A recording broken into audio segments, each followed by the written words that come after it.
Welcome back नाजरीन। जमात अली शाह साहब, आपने अरशद अब्बासी साहब की भी सारी गुफ्तगू सुनी।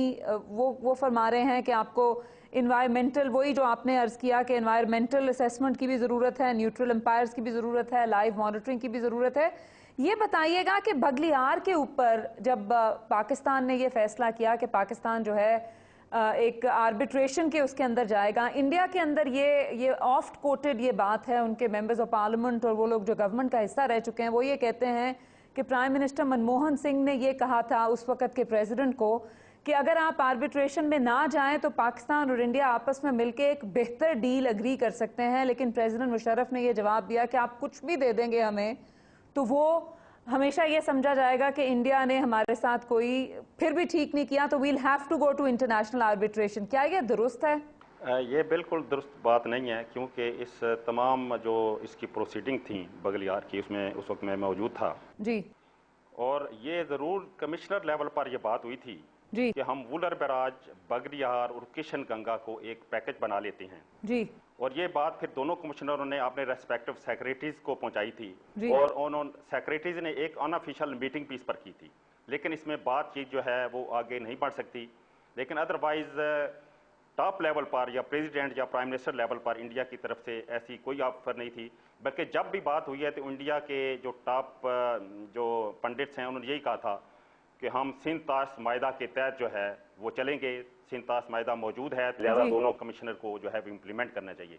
लेकिन जब इम्प्लीमेंटेशन की बात आती है, मैं एक सिर्फ मिसाल आपको यहाँ पर देना चाहता हूँ कि लाहौर में मीटिंग हुई, इंडिया के कमिश्नर यहाँ पर आए और उस पर गिव एंड टेक की बात हुई कि हम इस चीज़ को रिजॉल्व करना चाहते हैं। लेकिन इंडियन कमिश्नर ने कहा जी मैं वापस जाकर वहाँ से जो है यस और नो लेकर फिर आपको बताऊँगा। तो बात यह है कि जब लोअर लेवल पर कमिश्नर को मैंडेट ना दिया जाए तो और मैंडेट किसी और के हाथ में हो, तो फिर जाहिर है कि कमीशन जो है परमानेंट डेस्क कमीशन वो उन चीज़ों को डिलीवर नहीं कर सकेगा जो कि इसके बुक में जो है वो लिखी। अच्छा, मुझे ये बताइए जमात अली शाह साहब के बगलिहार के ऊपर जो डिसीजन हुआ था वो किसकी फेवर में गया था? आर्बिट्रेशन के नतीजे में जो हुआ था, पाकिस्तान लार्जली तो ये बिलीव किया जाता है कि वो पाकिस्तान की फेवर में नहीं था।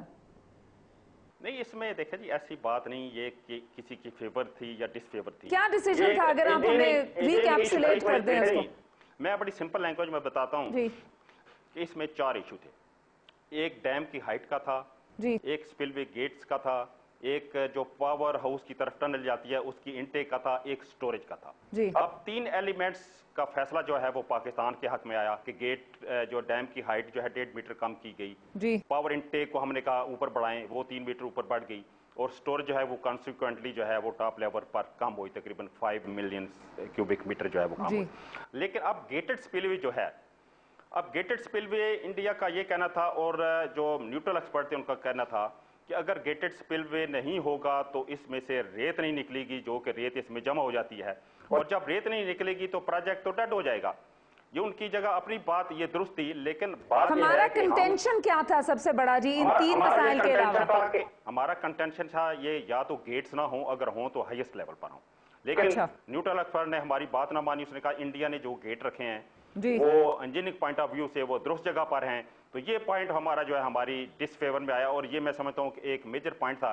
लेकिन इसमें भी अगर ये टीटी का अगर आप डिजाइन पैरामीटर देखें तो उसमें खुद इफ एंड बट्स लगे हुए हैं कि अगर साइट सूटेबल नहीं फॉर अनगेटेड तो गेट लग सकते हैं। लेकिन हमने एक ये था कि बगलियार इंडिया बना रहा था, छोड़ देते बनाने देते, एक ये था कि उसको कंटेस्ट करते, हमने कंटेस्ट किया और आखिरी लिमिट तक गए न्यूट्रल एक्सपर्ट के पास, उसका जो डिसीजन था वो टीटी ये कहती है दोनों के लिए जो है। जमात अली शाह साहब ये बताइए कि ये ख्याल किया जाता है और इंडिया इसको बार बार कोट करता है, ये विकीलीक्स के जरिए भी ये बात बारहा आ चुकी है कि इंडियंस अब ये कहते हैं कि ये जो बगलिहार की आर्बिट्रेशन के नतीजे में जो फैसला सामने आया उसने एक प्रेसिडेंट सेट कर दिया है बाकी के इंडस वाटर ट्रीटी के अंदर जो के तहत जो भी प्रोजेक्ट्स होंगे उनके लिए वो एक प्रेसिडेंट की हैसियत रखता है। सो पाकिस्तान के पास तो फर्दर जो है ग्राउंड वीकन होता जा रहा है उन इश्यूज के ऊपर।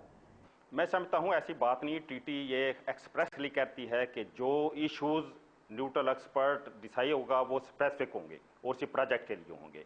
आप दायरे है कि हर रिवर की मार्फोलॉजी इलादा है, हर रिवर पर स्टोरेज इलादा होगी, हर रिवर पर जो है वो इनटेक इलादा होगी, तो लिहाजा ये जो है ना इन जनरलिटी ये प्रिंसिपल वहां पर लागू नहीं हो सकता। और अगर आप ये बगलिहार का इशू भी देखें, ठीक है, अगर गेट भी बन गए हैं तो इसका रिपरकशन पाकिस्तान पर क्या है? वो यही है कि गेटेड से वो पानी डिस्चार्ज कर सकता है और उस वक्त डिस्चार्ज कर सकता है जब पानी की हमें वहां पर जरूरत ना हो। तो हम तो ऑलरेडी मराला पर 10 लाख एकड़ जो है क्यूसेक्स का जो है वो फ्लड लेते हैं।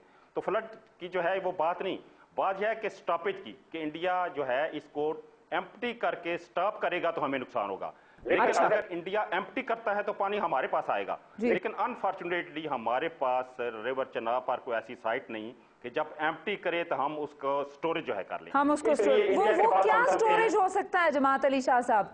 कोई हमारे प्लान के अंदर वो स्टोरेज है इस तरह का? कंट्रोल कर लेगा। लेकिन चनाब पर ऐसी कोई साइट नहीं है जिस पर हम स्टोरेज बना सकें। आज आकर एक चिन्योट्स जो ब्रिज है इस पर एक छोटी सी साइट बनती है, लेकिन वो भी पंजाब इरिगेशन के मुताबिक वो फीजिबल नहीं है। अच्छा। तो बात यही है, इसलिए हम जो स्ट्रेस दे रहे हैं कि चनाब हमारे लिए वल्नरेबल रिवर है और हमें इस पर ये स्ट्रेस देनी चाहिए कि यहाँ पर अनकंट्रोल्ड स्ट्रक्चर हों। अब 3 मेजर स्ट्रक्चर वहाँ पर बन चुकी हैं और हम समझते हैं कि इंडिया को ऑक्युपाइड जम्मू एंड कश्मीर में पावर देने के लिए ये प्रोजेक्ट काफ़ी हैं और इंडिया फ्यूचर में ऐसे ये प्रोजेक्ट्स बड़े ना बनाए जिसमें ये अंदेशा हो कि पाकिस्तान का पानी जो है इंडिया के बिल पर जो है उसको रिलीज कर देगा या उसको कंट्रोल कर लेगा। जी अच्छा नाजरीन, हम एक छोटी सी ब्रेक पे जाएंगे और ब्रेक के बाद आएंगे तो यही गुफ्तगू जारी रखेंगे कि सिंध तास माहिदे के अंदर जो पाकिस्तान और इंडिया के दरमियान पानी के मसाइल पैदा हो रहे हैं वो किस तरीके से बेहतर हल हो सकते हैं।